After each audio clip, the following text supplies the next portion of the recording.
Redirection plays an important role in VGC, whether you are setting up your partner, setting up Trick Room, or just trying to live a hit. Having just one extra turn can have a huge impact on a game's outcome. Now, we all know about the Indeedys and the mouseholds of the metagame, so today we are going to be exploring some of the other and perhaps more niche options when it comes to redirection. Kicking this list off, we have Vivillon. Now, Vivillon is a very interesting one, as more often than not, it's probably just going to be subpar or suboptimal. However, it does have a few key niches, and that's where we're going to look at all of these Pokemon today. We all know they get the redirection. That's why they're on this list. We all know they probably get access to Protect. So I'm going to be pointing out the key elements on some of these pieces that will give them an upper hand over some of the more common redirectors. Vivillon is that Friend Guard ability. Like Mousehold, this will be protecting its partner Pokemon.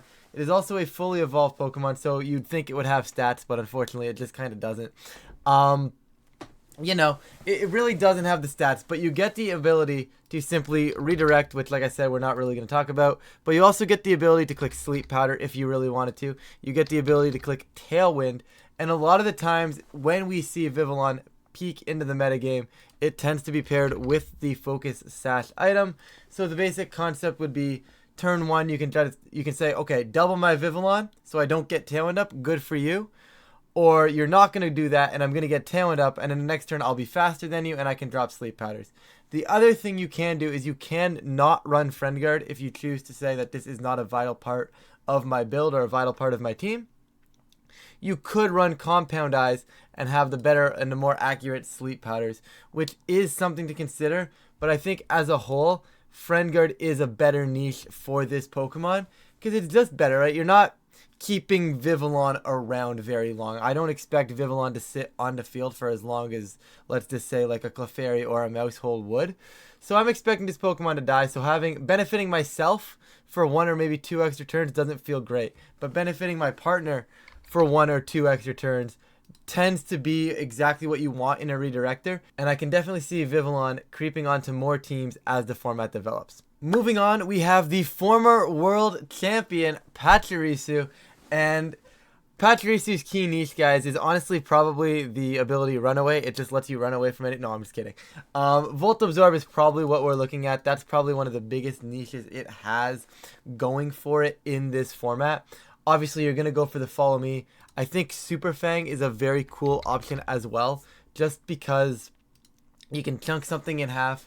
You have a pretty decent speed stat at 95, and if you pair this beside something that's kind of got another middling speed stat, you can go like Super Fang into maybe like a Specs Primarina or a Specs Sylveon, and you just send Hyper Voices, so you chunk something down 50%, and then your Specs Hyper Voice is presumably just picking off that last little bit of damage, which is a very cool niche to have.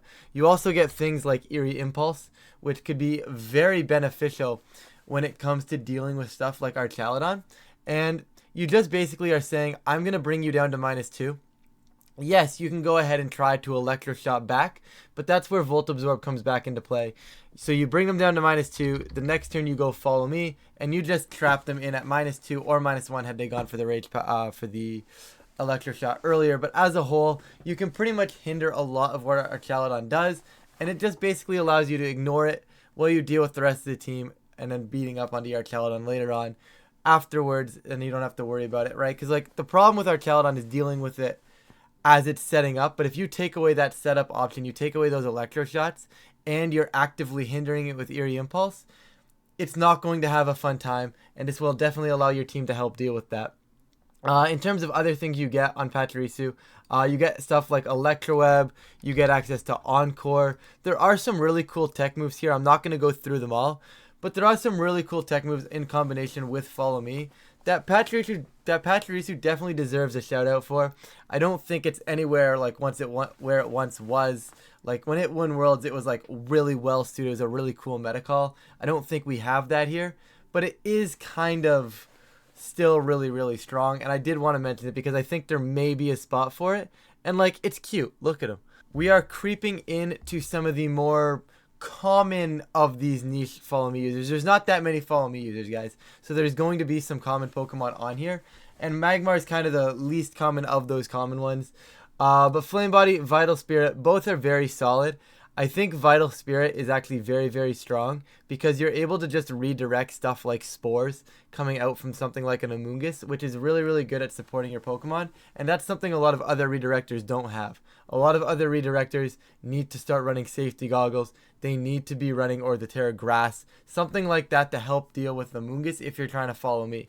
But Magmar has that kind of built-in spore protection, which is really, really nice, and one of the main niches I think you'd want to use Magmar for in general. And you don't really need Flame Body, because if you really want to burn things, you can just click Will-O-Wisp. You get also access to Taunt, which is very, very strong. Always always has been. You get cool things if you're really concerned about your Dondozo matchup. You get stuff like Clear Smog, which is very, very cool. You get access to the Helping Hand that a lot of redirectors like to run. I feel like I'm missing something, and I can't put my finger on why or what exactly it is. I mean, Mach Punch is cool if you're looking for priority, but that's about it. But like, I still feel like I'm missing something. Either way, very, very cool piece here. It's a very cool mon. You got a lot of tech moves. If you're looking to just be bulky, not die, you get access to that Eviolite, which, like I said, it just makes you nice and bulky. The stats don't look amazing, but you max out your HP, and both your defenses are pretty much getting doubled now, so you can do a lot of work with those. And I think as a whole, there's a good chunk of room for Magmar to find a spot in the metagame, and Clear Smog is cool, right? Like, whether or not you're playing against a setup Volcarona, you can just Clear Smog that back down. King Gambit, a little bit tougher, but you can kind of just burn that, and then if you force a Terra, then you can Clear Smog it back down. There's a lot of things you can do with Clear Smog. Dondozo, like I mentioned before, there's cool things here. Clear Smog's where I would go, and like, Overheat hurts. Like, you could just click Overheat. You have a base 100 special attack stat, which is surprisingly decent for a Follow Me and like a redirection bot here. Obviously, just some moves that you can use here on the showcase here. It looks so weird seeing this without Follow Me. Like, I'm looking at this and I'm like, I forgot to put Follow Me on. But like, you know, that's the whole point of the video. After Magmar, we're going to jump right into Electabuzz. Once again, just another Eviolite user. Probably a lot of the same things that Magmar gets, so like the Vital Spirit, same concept with the whole Spore immunity that a lot of other redirectors don't get access to, which is very, very nice. And you actually get a lot of cool moves. You get Electro Web for speed control, which is really, really good. And you are very, very fast at base 105, which normally wouldn't be very fast, but with all the legendaries banned in Reg H, Electro Web feels surprisingly fast, like a surprisingly fast-paced Electroweb coming off of Electabuzz. You get access to stuff like Eerie Impulse, similar to the Pachirisu that I was talking about. You get access to Taunt, just like Magmar does. And you can technically just go Thunder Wave if you really wanted more speed control, but I don't think you need it. You get access to the Helping Hands, the Protects. There was one other thing I wanted to talk about. I had it in my notes, and for whatever reason, I can't find it. Volt Switch, that's what it was. You also get access to Volt Switch. You can use that as your attacking move. And basically, a lot of the times, the redirectors struggle because they don't have a way to get off the field safely, because you kind of have to like hard switch them out, and then you're leaving yourself vulnerable to eating an attack. Whereas Electabuzz can kind of take those hits and then Volt Switch out after taking those hits. Bring in your other Pokemon, you get that Pokemon in safely, start advancing your board state. Could be very strong on weather-based teams as well, whether you're resetting rain or resetting sun or any other weather like that. Very, very cool option. I think Electabuzz as a whole is a very strong Pokemon. Up next, we have Clefairy, and I know what you're thinking. These last three Pokemon have been surprisingly normal Eviolite users that we expect to see. But frankly, I don't think we're seeing enough of them. I've been playing a lot of this regulation, and I have not seen nearly as many Follow Me options with these Clefairies, these Electabuzz, and these Magmars as I really think that they deserve. So I am going to shout them out in this video. Clefairy, once again, similar to the Vivillon, this is basically a bulky version of Vivillon, and its main niche here is this Friend Guard ability.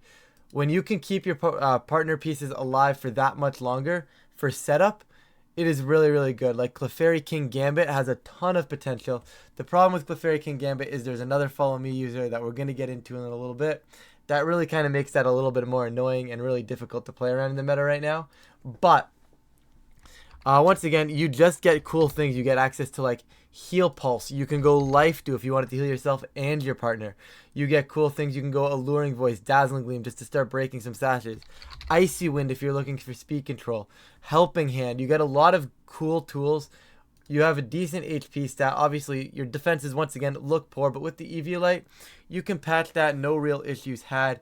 Clefairy is a very cool Pokemon. Friend Guard is an absolutely busted ability. And if you can find the right toolkit for your team, I think this has a ton of potential to really take your team to the next level. All right, we're going to talk Toedscruel right now, okay? And I know this is probably coming out of left field after I started talking about Magmar, Electabuzz, and Clefairy, but Toedscruel is kind of interesting because ground types are very hard to come by in this format.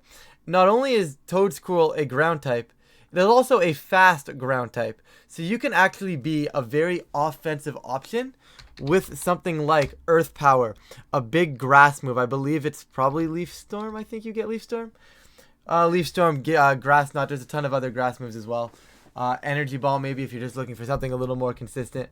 But the way I want to say that Toedscruel's niche is, you get Spore as well, but then you get affected by Mycelium Mite. But we'll deal with that in a second. Mycelium Mite, for those of you that may not know, is basically your status moves are going last in their priority bracket. So obviously my Aqua Jet will still be +1 priority, but if anybody else is using something that's +1 priority that turn, my Aqua Jet will automatically be last regardless of speed. Same with my Spore. So if everything has no boosted priority, my Spore will be moving last that turn despite my speed stat. So it's a little less solid on Spore.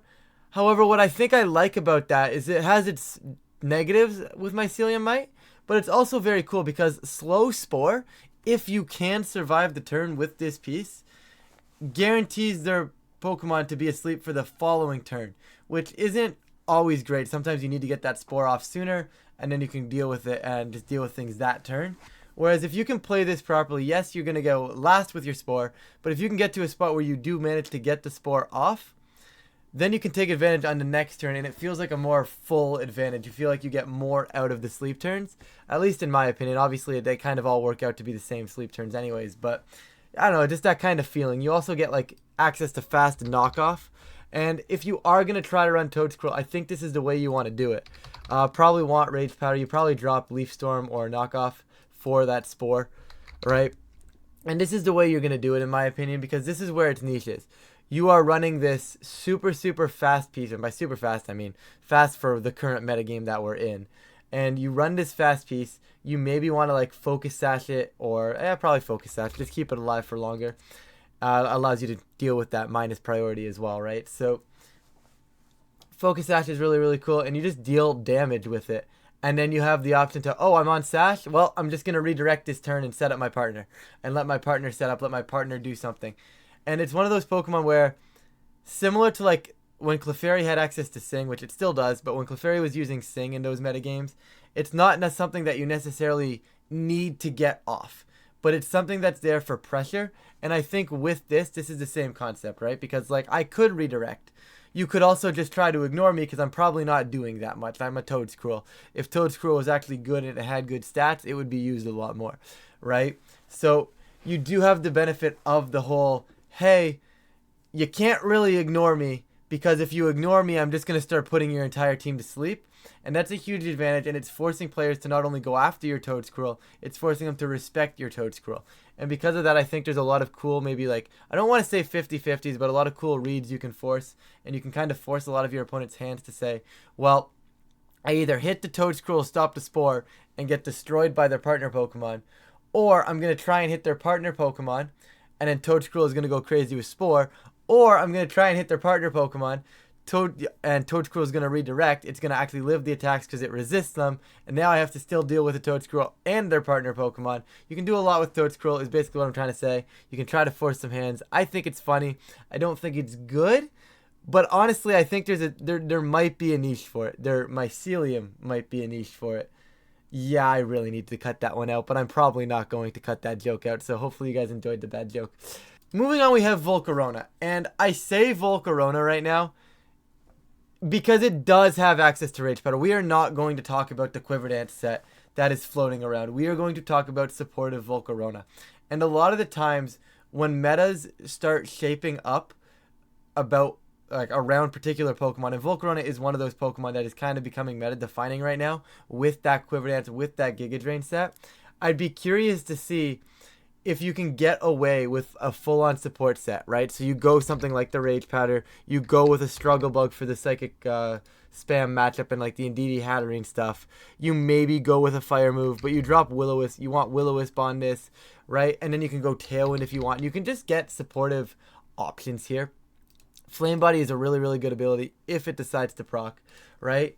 And where I'm going with this is a lot of the times when the meta is developed around a certain Pokemon doing one thing, you craft your answers to that Pokemon around that style of play, right? So if I'm trying to beat Quiverdan's Volcarona, it changes entirely from how I'm going to try and beat Rage Powder Volcarona. Now that may not be the case here because obviously Hyper Voice is still putting on pressure, right? But you have to play around it differently, and that kind of leaves an opening. If everybody is prepping for this Quiverdan's Volcarona, having this Rage Powder, having this more supportive Volcarona on your team could be enough to turn tides. And it's still a very strong Mon, right? You still have base 135 special attack. So maybe you drop one of these. Maybe you don't need Tailwind. And maybe you just say, I'm going to drop an Overheat. So every now and then, like, they're going to expect you to make a defensive play. Nope, I'm going to drop a Overheat off of a base 135 special attack. I wanted to shout out Volcarona here. There's probably other better uses for your Follow Me user, right? Like I said, you're going to want to put the Follow Me user beside the Volcarona more often than not, but it is an option where maybe you can kind of get away with the more supportive redirection option on your Volcarona, which is something I wanted to mention. I'm going to get yelled at if I don't mention Sinistcha. It's a Pokemon that I think is very well known. We kind of all know that it exists, but similar to like the Magmars that I was talking about earlier, there's still not a lot of people using Sinistcha. Like, it feels like an incredibly strong Pokemon. Hospitality is a really good ability.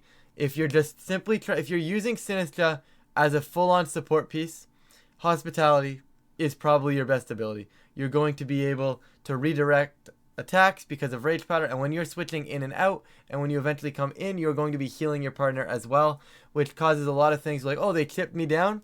Okay, well, they're in Sucker Punch range. No, I'm not. I switched in Hospitality. I healed my partner Pokemon up. And it actually feels really, really strong that way. But if you wanted to use Sinistcha with Rage Powder as the side option, you can actually run Heat Proof so you can take attacks a little bit better. And you can just go ahead and go Redirection. You have Calm Mind. You have Curse. Curse is actually a very interesting option because you are a Ghost type. I don't think this is something that's like super common, but it's an option as like versus like those Dondozo or those setup Pokemon, because you can just drop the curse, it sets the curse, and it takes a quarter of their health every turn, right? Yes, you lose 50% of your HP, but versus something like a Dondozo, I will sack my my Sinistcha, or sack 50% of my Sinistcha's health to put a timer on the Dondozo. That feels incredibly strong, right? So as a whole, that's an option. You get cool things like Matcha Gotcha, which is a very cool attack, which can potentially burn. You get things like Energy Ball, Shadow Ball, Iron Defense. I didn't even know it got that now that I'm looking at it, right? You get Life Dew if you wanted to heal up your partner Pokemon. There is a lot you can do. You get access to Trick Room as well. So if you're looking for speed control on your team, you can do a lot with Sinistcha. There are a lot of cool options. And I definitely think, like, I don't think it's, like, underrated or niche because I think a lot of people actually do know about this Pokemon. But I feel like a lot of people just end up sleeping on this Pokemon. It doesn't get used as much as it probably should. It's a very strong option. Once again, the big issue here is that you kind of have to give up your Grass type slot or have 2 Grass types, which I guess is a little bit of a drawback. But as a whole, Sinistcha is a pretty cool Pokemon. I am going to close this list out with Clefable. I was debating whether or not I'm putting Clefable on this list because it is supposed to be like niche and underused Pokemon, and I think like maybe like 2-3 days ago from the time I'm recording this, Clefable would have been considered a niche Pokemon, but the uptick in usage to win like the redirection, King Gambit mirror, just the ability Unaware is really, really strong. It's kind of like a cheeky answer to Dondozo. You can do a lot of cool things with it, but as a whole, very similar to the Clefairy moveset. You get the Helping Hands, you get the Life Dews, you technically have access to Sing, you get access to Thunder Wave if you wanted speed control, right? You get access to something that I think is really cool if you really want to commit to Clefable being a Dondozo answer. You get Skill Swap. So what you can do is you can skill swap the Pokemon, your partner Pokemon that's beside your Clefable, and give that Pokemon unaware so that that Pokemon is more capable of dealing with Dondozo. So maybe you have a setup King Gambit and you set your King Gambit up to a spot where you're at +6. Now Dondozo comes in and you can maybe like all of a sudden they're unaware. But what if you can skill swap to your King Gambit, you survive their attack, you get to skill swap off. Now you're at +6 King Gambit, and you no longer care that they have a +2 defense boost because you yourself are unaware. You can Sucker Punch. There's a lot of cool scenarios where you can do that. It's definitely more of a niche option on this pick, but it's definitely an option. Killing Water is kind of cool. Brick Break is cool if screens become a thing. I don't think you're using much of this. Like I said, the most common thing you're going to see is probably Follow Me, probably Moonblast. Just having actual fairy damage in this format is really, really strong. You're probably picking Helping Hand or one of the other tech moves, and then you're running Protect. But as a whole, Clefable, it's definitely a lot more around. I wasn't going to add it to this video, but it felt criminal if I didn't. So here's Clefable. It's a lot more common now from back when I wanted to, from back when I'm recording, or back when I even started wanting to record this video. But either way, still figured I would mention it just to toss it in here. But that's going to do it for the list of underused niche Follow Me or redirection users. I don't even know what I'm going to title this video yet, but if you guys do enjoy this type of content, please feel free to leave a like and subscribe. It really does help out the channel, and of course I really do appreciate it. But with that, I'm going to get on out of here. Thank you all so much for watching, and I will catch you all in a future video.